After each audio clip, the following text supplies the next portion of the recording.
Okay, here we don't know the current and also we don't know the voltage. Let's say the question is asking us to find out the voltage in this circuit.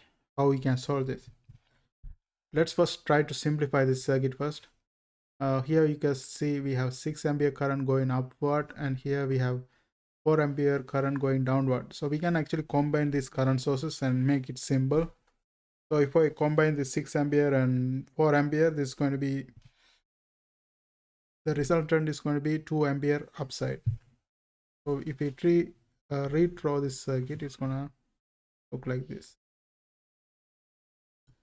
So instead of this 6 ampere and 4 ampere, I'm gonna combine both of them and write 2 ampere going upward.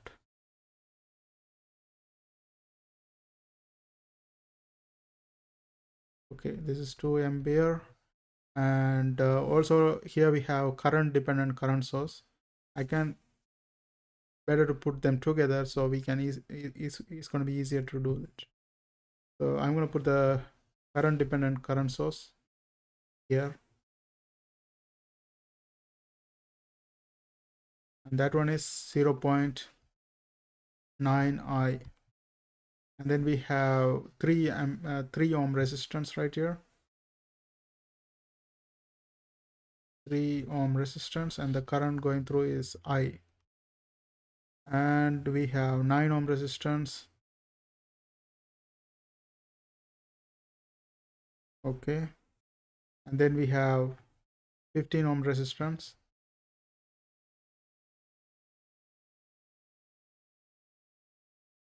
Okay, this is 15 ohm resistance, and the voltage across this one is V.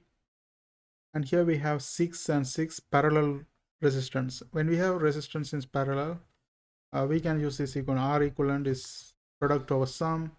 So 6 times 6 divided by 6 plus 6, that's going to be 36 divided by 12, that is equivalent to 3. So instead of this 6 and 6, we can put 3 right here. 3 ohm resistance. And here we don't have anything, we can just leave it open. Okay, so this is the equivalent circuit for this one. We just simplify this one a little bit and made it look like this. Okay, so here we are trying to solve for the voltage. Here we want to find out this voltage. Now let's try to put this in KCL and see if we can find anything. So I'm gonna take this node right here, and I'm gonna see what are the current entering, what are the current exiting. So let's create the equation. So KCL at node 1, let's call this one node 1. What are the current entering? We have in KCL, we know that sum of current in is equal to sum of current out. Sum of current out, or you can say addition of all the current is equal to 0. So if you don't have directions for this, this is the one we can use. Okay, so here we have, I'm gonna use addition of all the current is equal to 0 because that's easier in this case. So let's use that one. So first we have 2 ampere entering this node, 2 ampere, and then we have 0.9 I entering this node. So I put 0.9 I right here, and then here we have 3 ohm resistance, and I is exiting this node, so this is minus I. And then we have 9 ohm resistance right here. 9 ohm resistance, we don't have any current right here, we don't know what's the current. So what we can do right here is we can actually introduce a voltage across this. We can introduce a parallel voltage here. If I have a parallel voltage here, this is the same voltage we're going to have here and here across this 9 ohm and across 3 ohm, because if it's parallel, it's going to be equal everywhere. But for this one, it's going to be VZ for 18 ohm, but not for the individual. Like you have to combine and it's going to be equivalent. Okay, so we can talk about that later, but if I do that, if I take VZ as a voltage, then instead of putting current,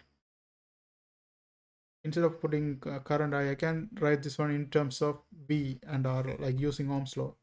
Ohm's law, V is equal to IR. So I is equivalent to V divided by R. So instead of I can put 3 V over Vz over 3. So let me write that one. This one is Vz divided by 3, and this is going to be Vz divided by 9. Okay, you can assume any current direction, like let's put this direction. So I'm going to put Vz divided by 9, and here we are going to have Vz divided by 18, because this parallel voltage is going to be combined of both of the resistors. So this is going to be what, Vz divided by 18. I assume the current direction is this, Vz divided by 18. So it's okay to assume the direction wrong, because if you assume it wrong, you're going to get the answer negative. So it's going to give the correct answer anyway. So we have 2 ampere, 0.9 I, and we have one unknown variable, and we have I. Can we solve for this I? Instead of I, because we have 2 unknown variables, we want to make this one unknown variable.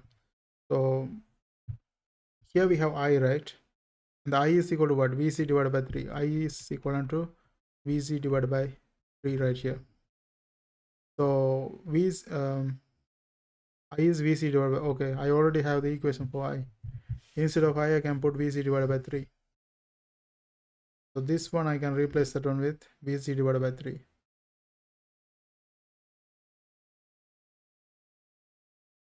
So in that way, we only have one unknown variable and we can solve for it.